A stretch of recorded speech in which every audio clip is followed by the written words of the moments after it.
Papakita ko lang po sa inyo yung pong itlog na nakuha ko.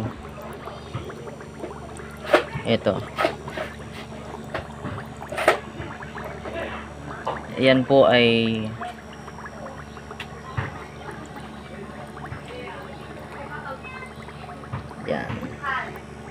yan po ay nakuha ko kanina sa bibig ng yung tinitinda kong tilapia. Yan, tanggalin muna natin. Yan. Sa may bibig po yan nung tinitinda kong tilapia. Yan.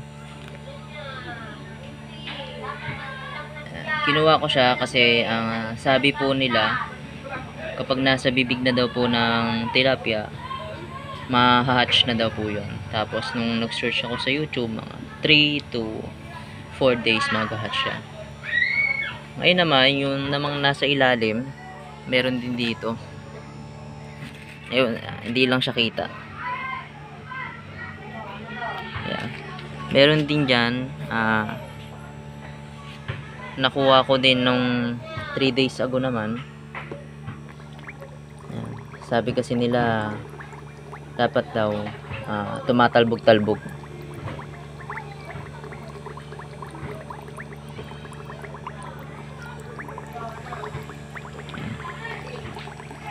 Meron pa sa ilalim. Ayun o. Ayun.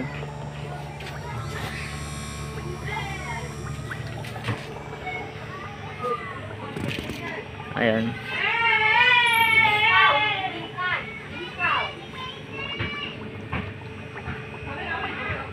Malabo na kasi. Yun. Diba? Yan, nakuha ko naman sa may drum. Maliit na siya, baby na siya. Update ko kay guys kapag nag-hatch siya at pag lumaki yung tilapia natin.